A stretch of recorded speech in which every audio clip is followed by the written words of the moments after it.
All right, welcome back, guys, to the Land Flipping Formula, brought to you by Paul and Willie, the Land Investing Pros. I'm Abdiel Herrera, a land investor and coach, coming to you live from the Land Flipping Formula Facebook group. And with me, I have Shawn Selby. He's a new land investor. It's been how long has it been, Shawn, since you started? Maybe 4 months. 4 months. Okay, that's what I was thinking. Three to 4 months. And now, with you, tell us a little more about yourself. I just want to make sure everyone understands who you are. Yeah, so I live in a really tiny town. I'm 34, and I was a truck driver before doing this. And since then, I don't drive a truck no more. I actually quit to do this. I actually just drove a truck long enough to pay off my debt and then once I became debt free, then I was done. Yeah, and you just went full on. And I remember talking to you I posted the text message when you did quit, and you texted me like, I quit my job. I just couldn't believe it. I was like, it's 4 months in and he's got almost 10 deals. And I'm like, you know what? This guy believes it. And that's how you commit. That's true commitment right there. Today, I just want to talk about basically your journey. I know you just started out, but it's awesome to see what you're doing actually and scaling your business. We did a deal partnership together and the coaching basically together. But honestly, I like that you took most of the reins, and I was just there pretty much showing you the strategy, and you pretty much just took it and ran with it. So that's really what you're looking for, because you want to be able to scale your business and run a business as your own boss, right? Um, but anyways, before I get carried away into praising you, man, I want to give a few more shout outs into somebody else and my dog. Shout out to my dog who just wants to be loved right now. To a few other deal partnerships that I'm doing with Robert Serrato, with his another deal coming in, and two more deals under his belt now coming in. Just started out in 3 months, with 3 months into this, or 2 months into this. So honestly, this is actually something you can do, and anyone can do. It just requires a little bit of guidance and understanding of the strategy, and then of course time and commitment. Um, anyways, guys, if you are out there watching this, comment, ask us any questions. I'll be so glad to answer any of them. Ask any questions to Shawn. I don't if he's willing to answer any questions as well. That'd be great.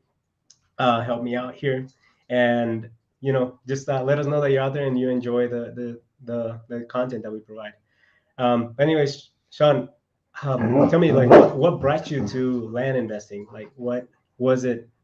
Out of Did you look at other avenues or other sectors in the industry, or in real estate?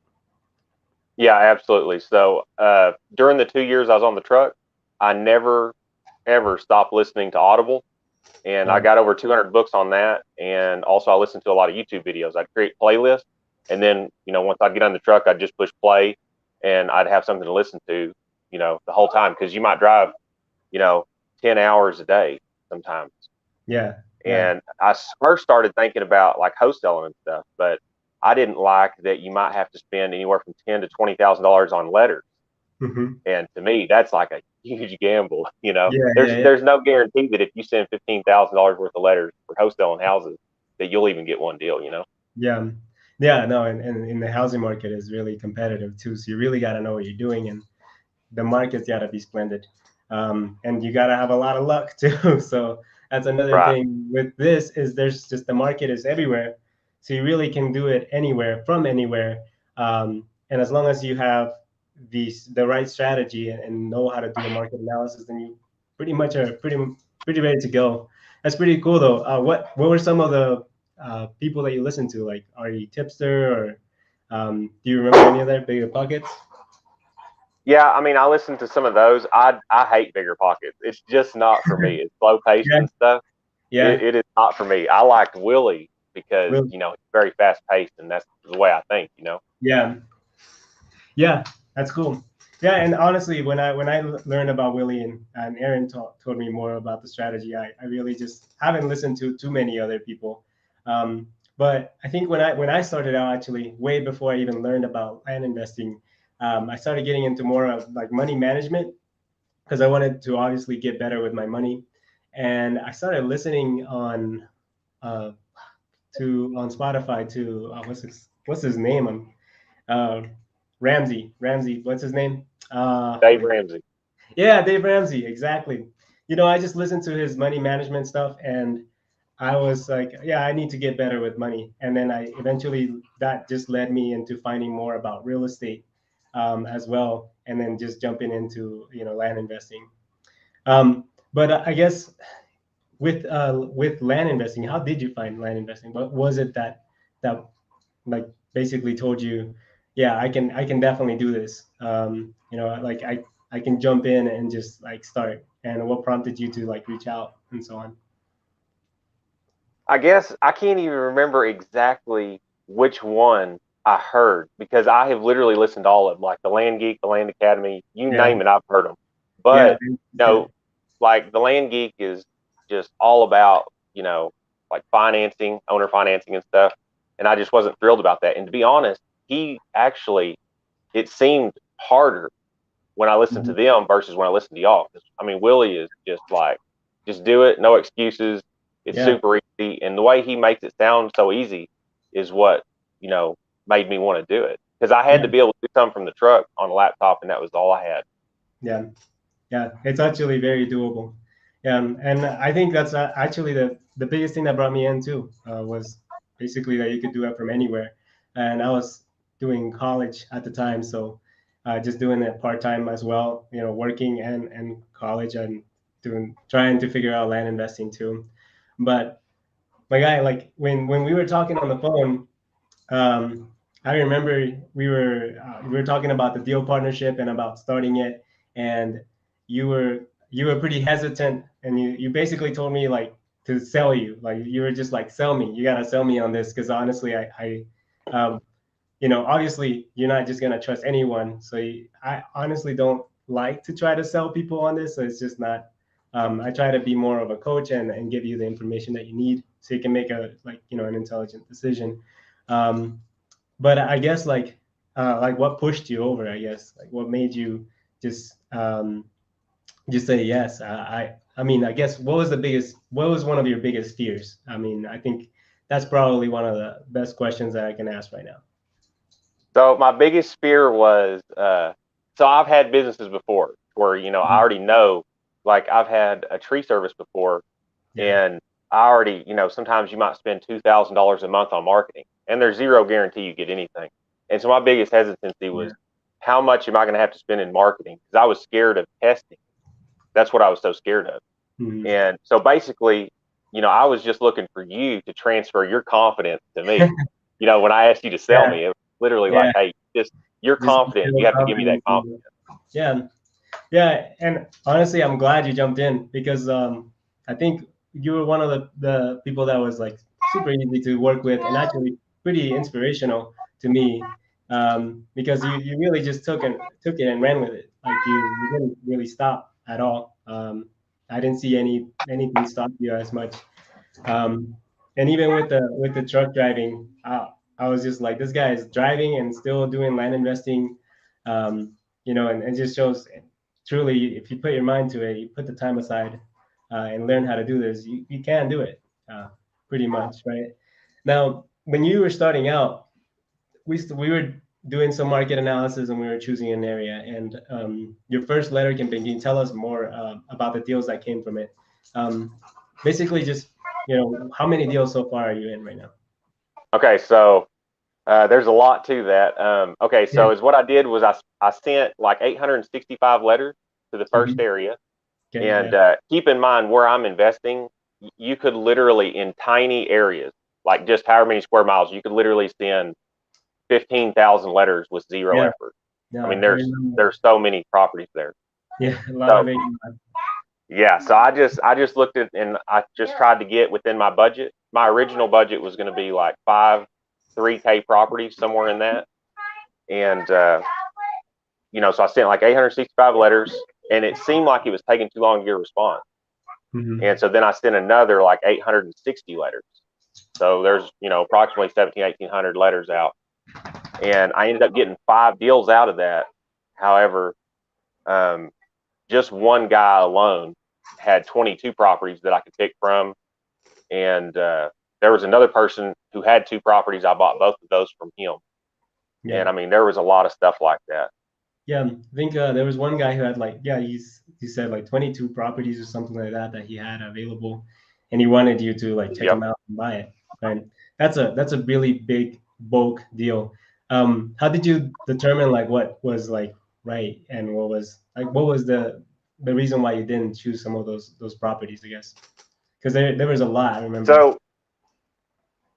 So he ended up the one that he actually responded to a letter on the one that I wanted. However, that one had already sold. He had so many properties, he didn't actually know that it had already sold. Oh wow. And the other ones just weren't in areas that I thought would move fast enough. I'm sure that they would absolutely sell, but I was just a little scared because there wasn't enough market data on Data Tree for me to go in and say, okay, this is exactly what it's going to sell for and how long it'll take with Zillow, for the market Yeah. research. And so I was just scared of them, is all. Yeah, yeah, and honestly, it's okay. Sometimes it does take just a step back a little bit and just reanalyze. I know when there's no data in some areas, you really just want to get to know the areas that do have data and basically that you can make an educated guess and send out letters. But once you find out like what that area is doing, you could probably go into those areas that don't have as much data and probably still get some good deals. At that point, and my dog is just wanting to play out of all the times, my friend, and he's been out so long. Anyways, so pretty much, I think the area that you chose was pretty awesome. For one, like I think out of all the deals that you got, you had like 6 that came in or 4 that came in like 1 or 2 months, 1.5 months or something like that. Yeah, I mean, they all went pretty quick. And Yeah. because I was still working, I actually had an extra $1,000 a week that I didn't need to actually do anything with except for grow the business. And Right. so after I acquired those 5 properties for somewhere around 15 plus thousand, I went ahead and got 8, 3 more because I sent another 800 and something to another location. And so I actually ended up with 8, and I spent 25,150 on just the properties. Right. And so I've only been in 2 areas, and I actually, in hindsight, I shouldn't have even went to that second area. I should have just stayed put because of how big it is. And Yeah. the other one, I didn't really like that area because it was a slower market was the catch. Yeah. Yeah. Yeah, and that happens. Honestly, that does happen. I think what was it? The margins that you had, and I want to talk about first of all like your margins and also the structure that you decided to go with because you started outsourcing and basically delegating things really quickly. So let's talk about that. You did all the basically you used offer campaign, right? And you used ITI, but then when you acquire the property, you use title to go through title to acquire the property, correct? So on the first 8 properties that I had got, I self-closed all of them. So Oh, what I'm doing is I'm signed up with the landvas.com, and I use them to do that's things right. like due diligence and the deeds. And then I've been actually, so once I self-close them, and then is what I've been doing is just I give them to a realtor, and then she sells them, runs them through title. Right. So that's 2 ways to outsource right there. You use the realtor to sell the property for you, and then basically just the VA service from the land investing pros or land VAs um, to do the closing on the deals. Let me give me 1 second right here. I have a pesky dog right now. Anyways, um, now the margins when you got your first deal. I remember you said what was the purchase price on the first deal? Do you remember? Uh, so the first deals, the cheapest 2 of them were 2120 a piece, $2,120 a piece, and then I bought 2 of them at 3,470, and then I bought 1 of them at 3,050. And as far as the prices go, I mean, they were selling anywhere from the cheapest one I've ever sold was 5,500, and then one was 7,000 or so, and then one of them was like 8,700. Nice. Yeah. So pretty much more than doubled your money on most of them, right? Yeah. So after the realtor commissions, after the title closing, after all marketing costs, literally everything except for things like data tree. Yeah. Like even like taking into account the actual letter, like letter printing company, even taking that into account, one property returned 81%, one returned 91%, and then one of them returned 122% after all fees. Nice. That's awesome, man. That's so great. Now, right now, what is your goal for the next 6 months? Let's say, 2022 is coming in. It's gonna be a new year here in a little bit, and you got 6 months. Tell me what are your plans for the next 6 months? So once I get all the money, like once I sell these, and then the actual money that I'll have sitting in a business account will be somewhere around 45,000 after all fees and everything comes out of it. Right. And so is what I've already been doing is because I have gotten one property, I've gotten the money back, and so I'm already starting to go from, like, let's say the really small lots, like let's say a small lot is like 9,000 square feet or a quarter acre. That's pretty much everywhere in the U.S. Everything's about a quarter acre. Right. So I'm going to start to go to 1 acre. And then, so that way now, once I sell these 8 properties, I'll be able to now afford 1 acre. And so I'm going to stair step it where I'm going to start doing those. Yeah. Because now it'll start getting easier to account for the title close, with an actual title company. Because it's the same price, really, whether it's quarter acre or 1 acre, Right. Exactly. Yeah. And with the bigger deals, that it won't even matter. With 1 acre properties, you could probably, depending on the market, really, because, for example, like in Arizona, some parts of Arizona, the 1 acre is like $300 or something like that, right? But in Florida, it's gonna go way up, especially in places that are closer to the metropolitan area. But give me 1 second. Hey, buddy. Hey, sit. All right, good. There you go. Wow, I calmed him down. And when you were starting out, did you think that it would go this fast? Did you have like any idea or inkling that it would you would have like 8 deals pretty much sold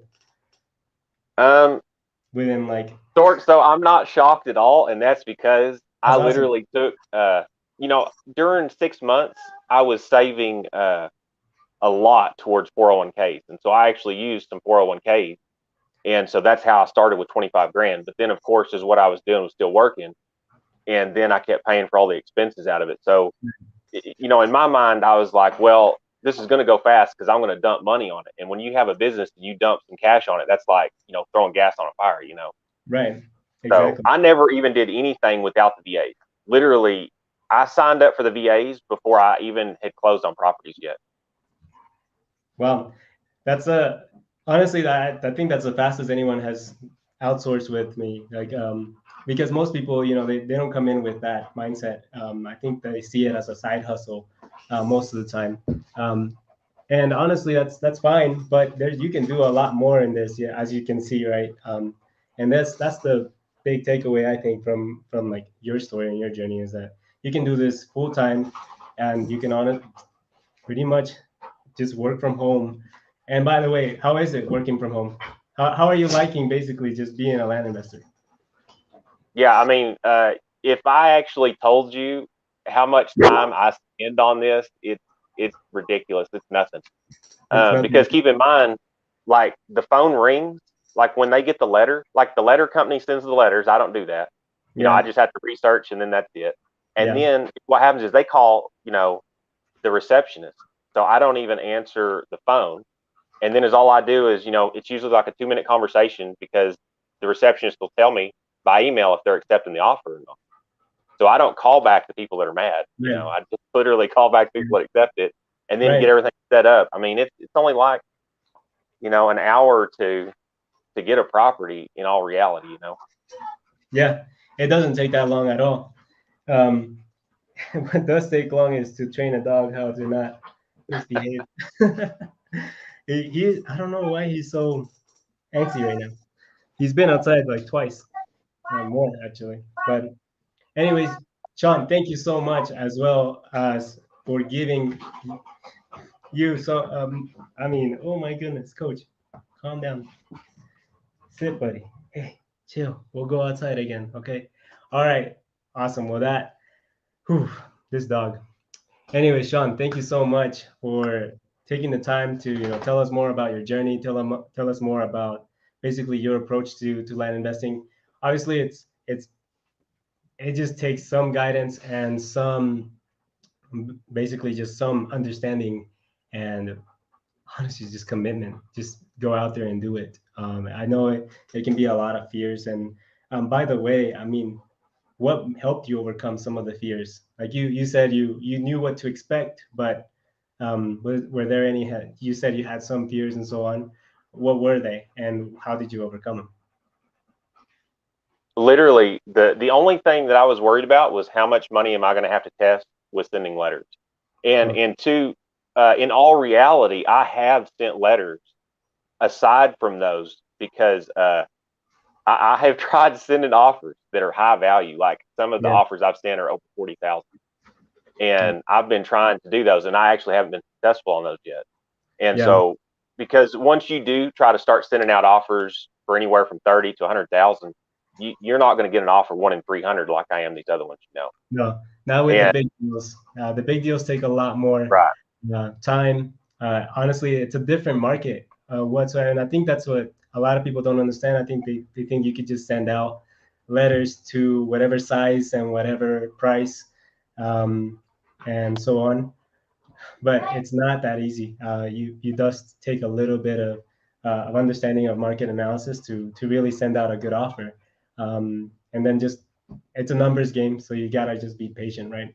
And so that's is all. what I would say is you know, I would absolutely recommend the course, and I would 100% recommend if you could in any way afford to do the land and the coaching and the course, just do it all. And that is because the reason I needed you to do the coaching was because so I wanted you to hold me accountable, like wipe away any excuses. And the excuses that I constantly had was, what if this fails? And so I wanted to run it by you, and then you'd be like, nope, I think you're good. Go ahead and do it. And then that gave me the confidence to like, all right, we're doing this, you know. Yeah. Yeah, honestly, that's pretty much what the coaching is, and it's more of it's a partnership, and I think that's what Willie wanted. It's not really so much as coaching, but a partnership because I do have some skin in the game, right? I besides the fact that I'm teaching you my strategy, and if my strategy doesn't work, then I'm basically irrelevant. Besides that, I do do coaching because it does bring in money and it helps people as well. And I think for one of the biggest reasons why I do this is because there's so much land out there and there's so many people who want to have basically that this kind of lifestyle where you can be your own boss and not have to worry about money pretty much ever again. Once you start scaling and getting going, uh, it's basically just running a business, and it just becomes kind of second nature. I think I was speaking to somebody else about this, one of the other students, and I honestly cannot see myself in any other position, in any other job. I cannot 100% go back to a 9 to 5. God forbid that. And I will never go back to that. If it's not land, it's got to be some other business that I started or that I um, somehow got involved in. But anyways, thanks, Shawn. Thank you for recommending us. Thank you again for your time. And guys, if you are interested in the course, if you're interested in the coaching in the deal partnership, then hit me up. Send me an email. If you're watching this on YouTube, my email is below. If you're watching this uh, on Facebook, then honestly just comment or send me a message. Thank you guys. This has been the Land Flipping Formula, and I hope you guys have a great holiday season. Goodbye.